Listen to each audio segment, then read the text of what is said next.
Welcome to She's Got Guts, where functional nutrition meets ancient wisdom to bring you grounded insights and practical tools for your wellness journey. Join Laura, licensed Eastern medicine practitioner and wellness wizard, and Molly, registered dietitian and gut health expert, as they unpack trends, tackle bloating, balance hormones, and help you thrive in modern womanhood without completely frickin' losing your mind. Let's do this.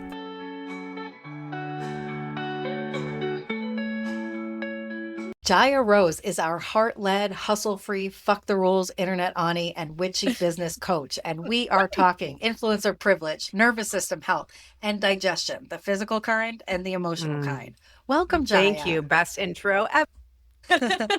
We're so happy to help you. I'm excited to be here. Yes. She's got guts. Yes. She sure does. Jaya, you have guts. That is for sure. And I wanted to, talk a little bit about why we were so excited to have you here.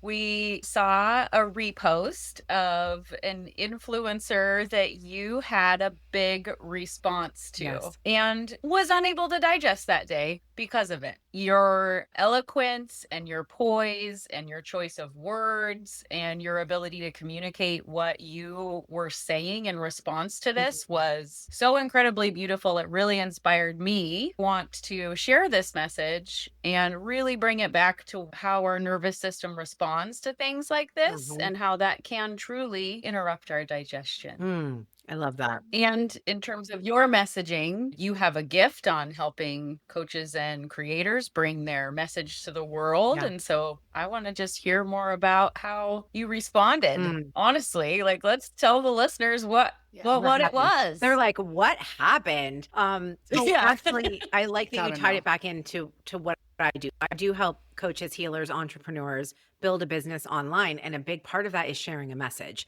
And so it's funny because I was calling someone in, calling someone out. The woman is Gabby Bernstein, in case, this is full transparency. This was on my public TikTok, so it's not a secret. But it looked almost like, well, why am I criticizing? So the reason that I actually feel like I have at that table talk about that message is because of my industry. So I actually teach my clients to do things like this, which I call industry opinions. And it's like the idea that you're going to be a part of an industry and you're not criticizing it, like, are you an actual leader? And I bet y'all being in the arena of the health industry, you could name a number of things that are not truly holistic or not truly helpful or are based in privilege, right? All these different things. And so that's what I was doing. And that's why I was doing it, is because I've seen Gabby Bernstein for at least a decade now, share this message that has no nuance around how we create our reality. And in fact, her hook was so good, so bad, so the worst best at eliciting the whole entire problem, where I was like, oh, wow, if I stitch this and she states her hook, I have a whole conversation to have here. And the hook was, now I don't even remember it, but something to the effect of, you are creating what you see in the world. And I was like, hold on, and it's just so obvious that, no, we are not. And if I was, then it would not look this way, which begs the question to Gabby, if she's creating what she sees in the world, why the fuck is she creating this? Right. And so that was really the question that I posed. Like, either you don't care about marginalized people, anybody who has a different lived experience than you, or you don't know. And either way, that is not strong leadership. Right. And your point about being rooted in privilege, I think, is really poignant. Yes. Also being rooted in blinders and maybe a veil with that privilege of how, again, marginalized communities, our political environment, even just social media, how it affects us every day. Doesn't mean that what we are, quote unquote, manifesting or putting out there means that that's the world we're creating. I know. It's just like that choice of words even. And when I say a lack of nuance, it's really that, of course, there's truth. It's like almost any of these hot takes or these large contrasts between different opinions, especially online.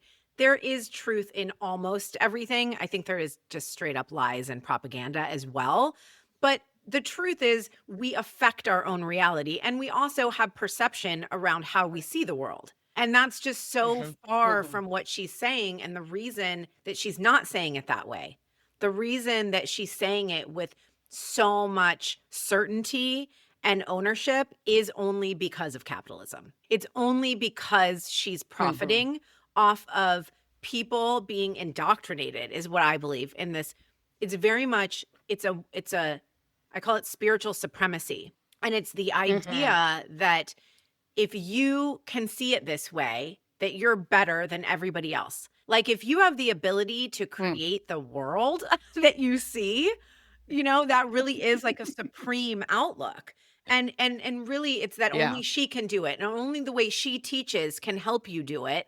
And then once you get into her world and you buy programs and you buy books, it becomes this lasting cycle of trying to get to this heightened state that truly does not include the human experience. So I, have a Absolutely. little bit of an issue with it.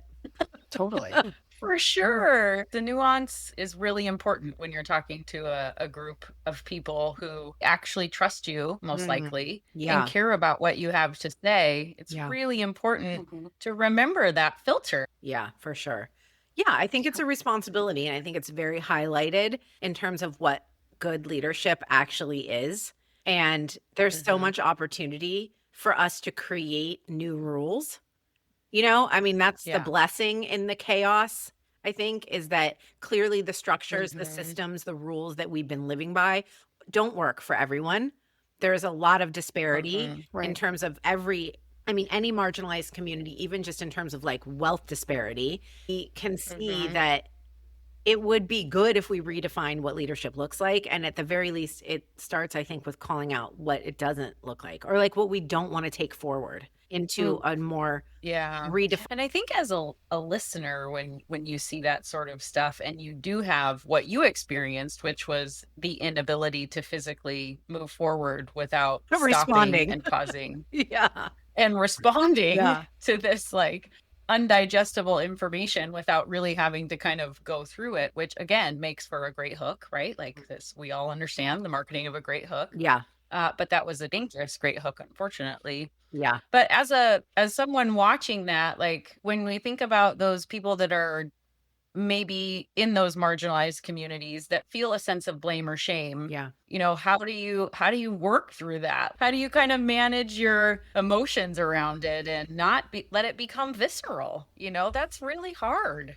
Do you mean like, how do you get out of the cult of thinking that you are the creator of your whole reality, or the way that lands? Like, right, that is the goal, and that the feeling that they're invoking is this shame. It's like this kind of shame cycle, like, oh, your life sucks right now. Well, you control that. Yeah. You have the ability to make your world like amazing. it's your And you're fault. like, really? I'm fucking hungry, actually. Yeah.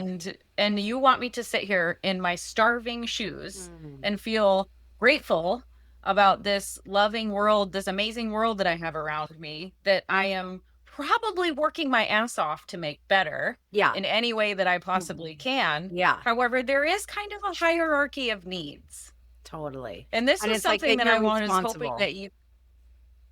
Yes, Right. Yeah. exactly. Yeah. And and then you feel this shame. And it's like, how do you work through this shame? How do you say, okay, I see what you're saying. There is an element of control, but now you've made me feel like shit. And I have to work through that. Do you Right. want to be on this tribe with you? Or how do I just stay on maybe getting a meal, maybe getting a roof over my head, Totally. maybe not getting sent to a concentration camp? How do I get away with that? Literally. I know. And and I don't know her business model exactly or who she calls in, but a lot of that type of teaching does speak to the victim mentality, and not to say victim mentality is at fault, but a lot of people who are experiencing victimhood are going to be attracted because they're talking about how you can get out of that. And it's like, I mean, what I would say to someone is consider the source, and also consider the access to privilege, consider their journey.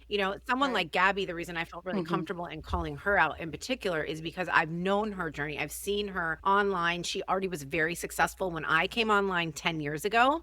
And I know for a fact that the way that she got to where she is, to the point of wealth, to how well known she is, right? How successful she is, totally different than how anything is today. Like if she were to start Yeah. where she was then, and it would not be a clear pathway. So it's like we all need discernment. And to speak to what y'all do here with this idea of like she's got guts and is it digestible and how do we process it through our nervous system and then our digestive system, right? Which is y'all's message. Yeah. I think that that's the key. I think the answer lies in your guts and in the idea that we have to believe ourselves. We have to believe that sense of, a lot of times I think people get drawn into it because they feel triggered and then they're told that their triggers are the pathway to healing and that the person who's creating the triggers could be the healer. And it's like so much of the time that's not bullshit. I feel triggered because what you're saying is fucking toxic, right? Yes. Yeah, totally. Oh my gosh. So that's what I would say. Seriously. Well, and it's so, I think it can go with so much shit that we're seeing online. Like, okay, so people come to me and they'll say, I know this is bad and I know I shouldn't eat that because that's bad. And then I know now I'm not supposed to eat seed oils because they're bad. And it's like, okay, again, with the privilege, like who is posting this stuff to teach you how to eat? Well, it's people who have the privilege and the luxury of reading ingredients and purchasing the product that now, whether that's in line with your values or not, we can't vilify someone else's choices because they don't have the privilege or the luxury to make different choices. And we can't send this message out there that like, if you don't do things perfectly, then it's wrong. Because then we're creating a culture of people on the internet who go out in their lives and feel like they're not good enough. Yes. And they're going to share that message too, aren't they? It's like, if that's what you're... Yeah. Well, I mean, and it's like, why are we focusing on this dumb stuff? Yeah.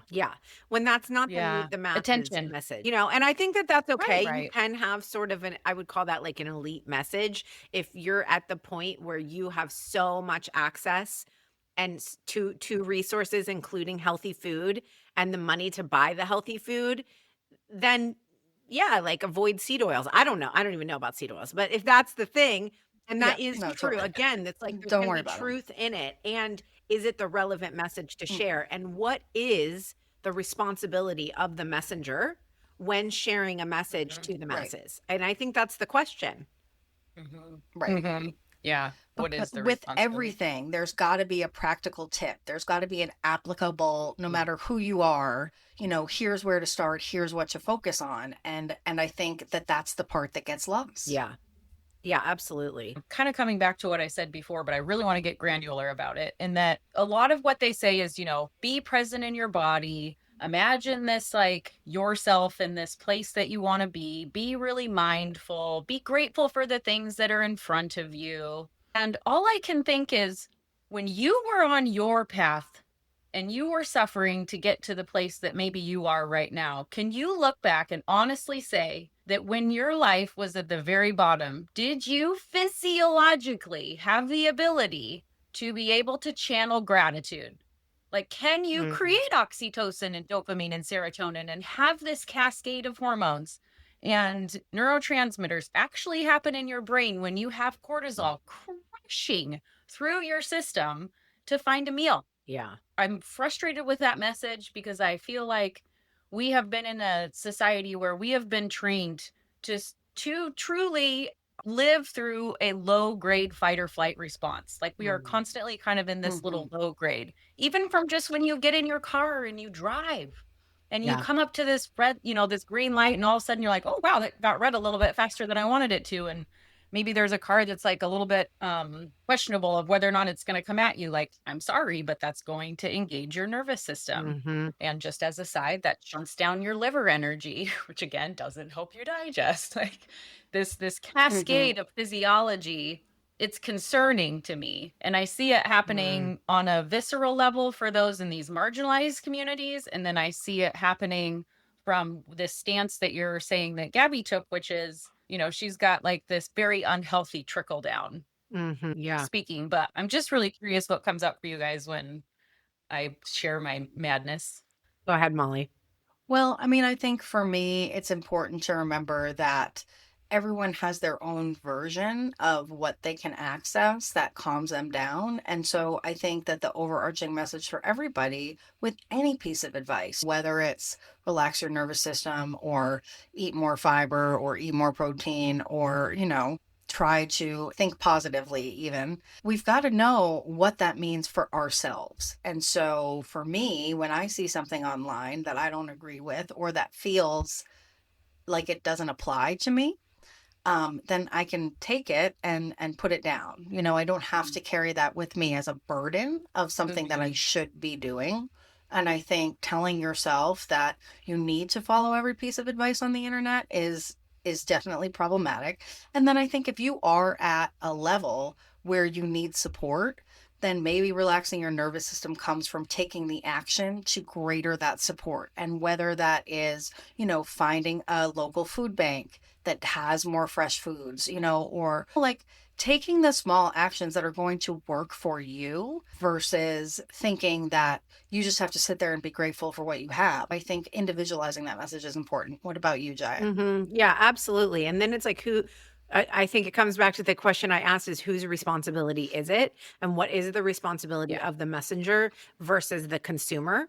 And I think that because is capitalism that we're dealing with, the responsibility, while it would be nice if it was taken by the deliverer, the messenger, the seller, I don't know that it's going to happen. I doubt that Gabby, if she watched my video, if she definitely didn't comment, she didn't adjust anything, she didn't take her video down. There was no reaction externally. So I would think that she probably didn't even listen, and because it works for her and because it makes her money. So unfortunately, I think that the responsibility lies on the consumer.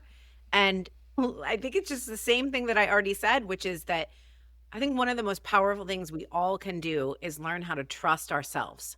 And I think that a lot of these messages take us outside of that take us to, don't trust that you feel, like Laura said, hungry. Don't trust that you feel worried. Don't, maybe actually the solution or some type of relief or help for you is probably more so on the other side of being where you are and listening, like validating yourself. And that to me, I think is the greatest pathway to healing and to transformation, is learning how to validate yourself and listen to your own cues and messages. Yes, I love that, because that does bring on that validation, will bring that parasympathetic and that ability to actually rally what it takes in your body to be calm. Yeah. And I don't want to say that gratitude doesn't do that.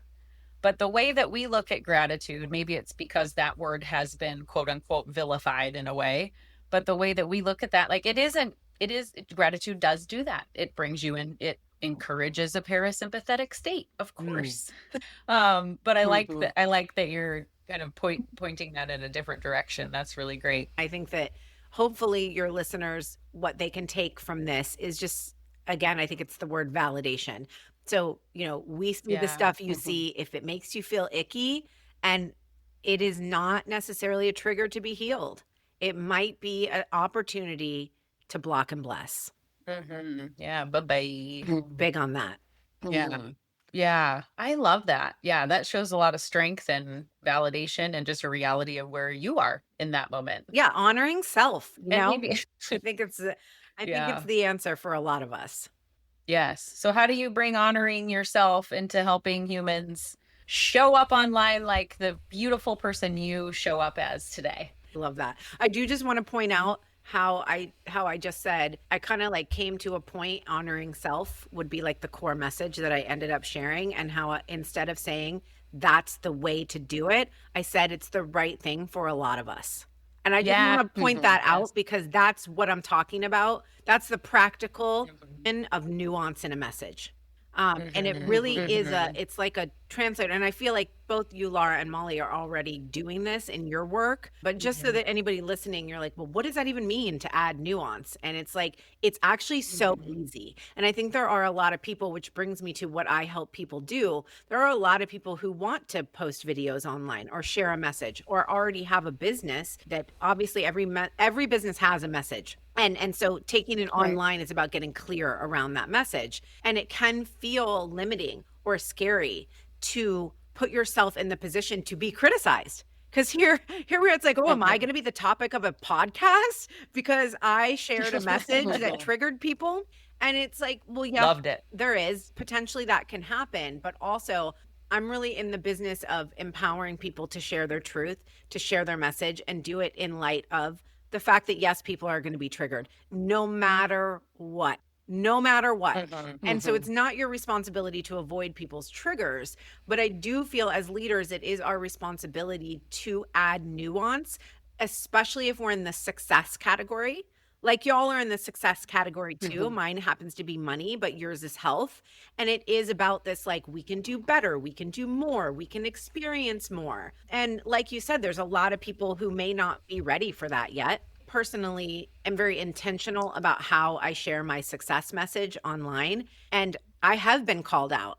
I have had a video go viral that got into the wrong hands or whatever, and really showed me that, you know, I one needed to add nuance, because the thing I said in that video didn't have nuance. It was like something to the effect of, we can, you know, you always have an opportunity to write a new chapter. And your next chapter gets to be decided by you. That was the message that I shared. And a guy, like, I don't think he's a therapist, but he's a trauma coach, I think, which I thought was in very poor taste, that he stitched me saying the thing that he thinks is like going to induce trauma in people, and just like put it up there for them to experience. Yeah. And then criticize him without, right? And then, so I actually had, I don't think everything was even here, like, or fair.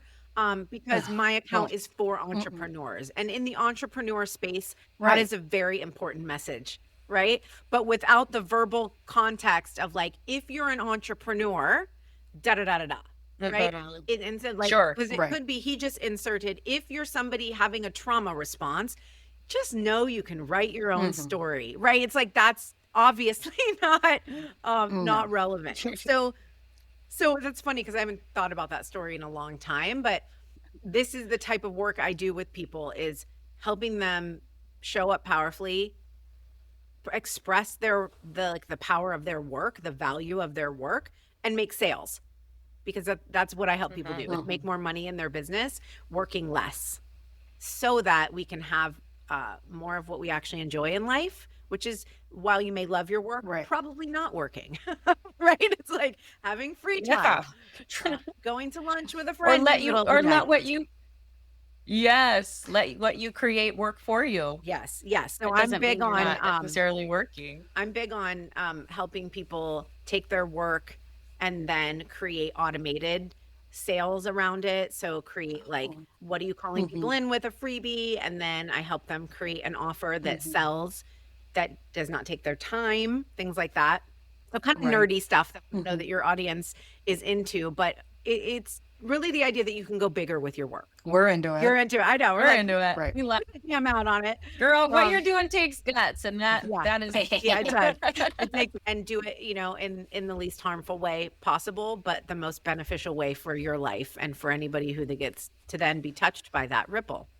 Yeah. I think it's so important too to talk about those word nuance and discernment, not only in the wellness field and in the coaching people for more success for money field, but just in the world in general, like the way that we communicate with each other. Right now, the world is so, I want to say bipolar. It feels like it kind of is, because the world is all over the place, but we're really polarized. Yeah. And people are really rooted in digging their heels in the sand, and discernment has kind of left the room. Yeah. I mean, I love when I get into a conversation where, like this, it's so beautiful to be able to have one where the container that we've created, discernment will always be on the table.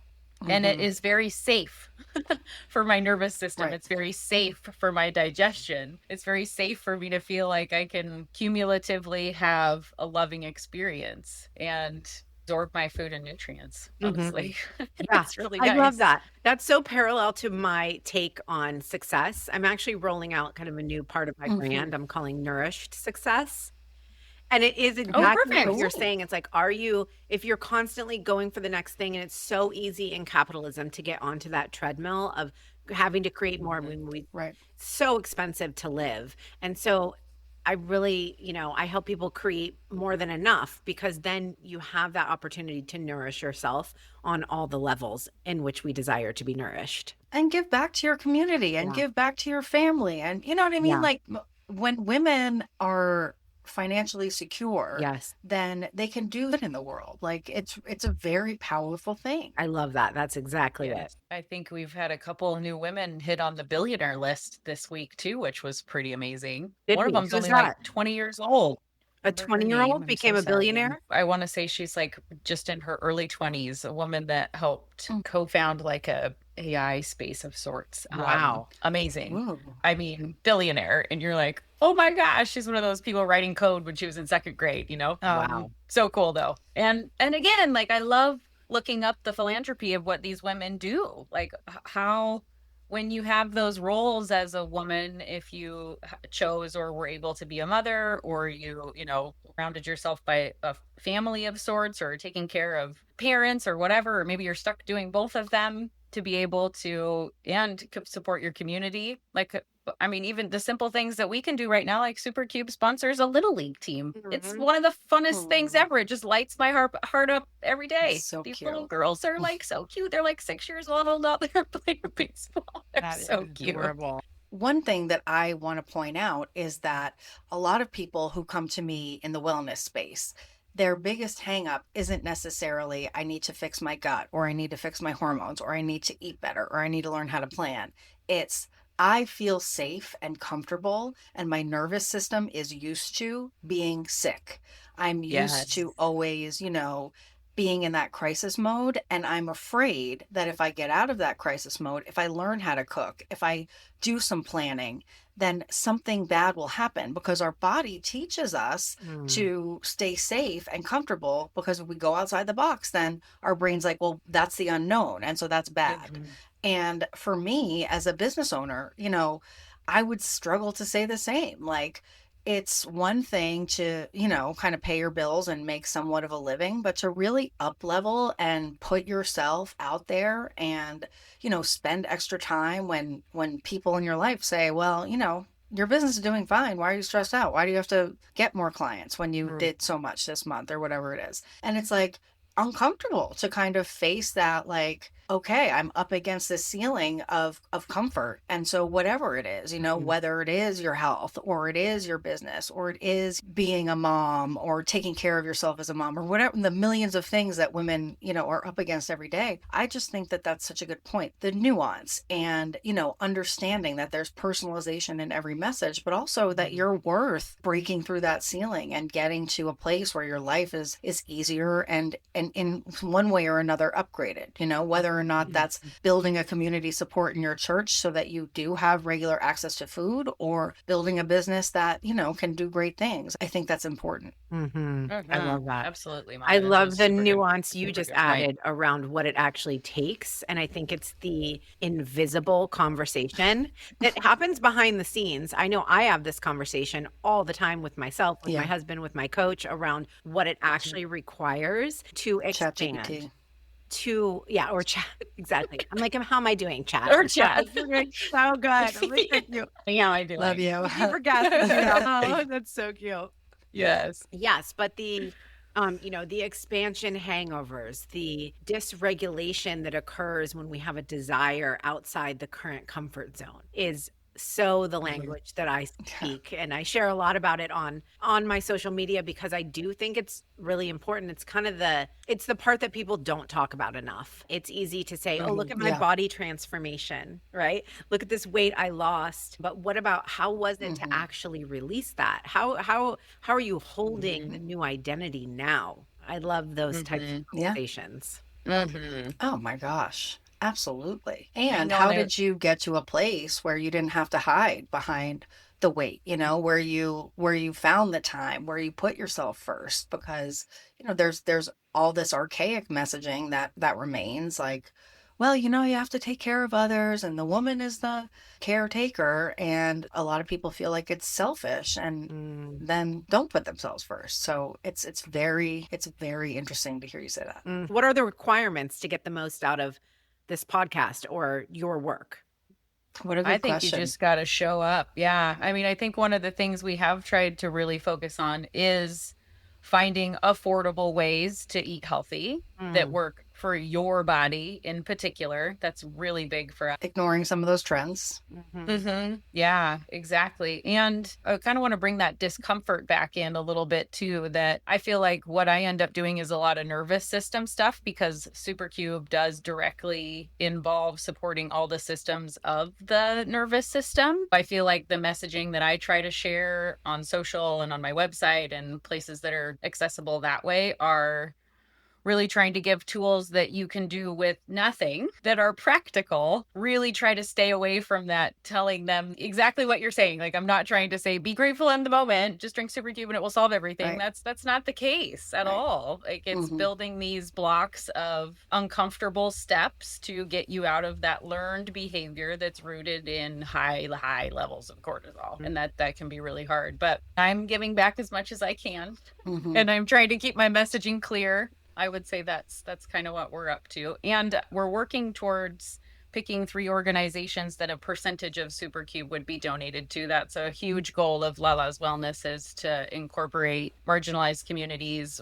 and women into our donation. We just have to hit a certain level of sales to be able to get to pulling that off. So that's a huge goal of ours. Love that. For me, dietitian training is so focused on the community. We have 3 pillars. One of them is kind of institutional, one of them is clinical, and then one of them is community. And community being the food deserts. And here in South Carolina, that has been more prevalent to me because there will be areas of 50-mile radius where the only grocery store is the gas station and the Dollar General. There's a lot in school about how to create meals and how to sustain yourself and your family when maybe once a month you can go get fresh food, but the rest of the time you're really relying on those local kind of areas, and there's not a lot of options there, and you have a very limited budget. And so for me, the hardest part about going into private practice and being more present online and having this podcast has certainly been to understand that these recommendations are not for everyone. And if you ever need anything, if you're listening to this podcast and you need resources or you need someone to walk you through the next steps to be able to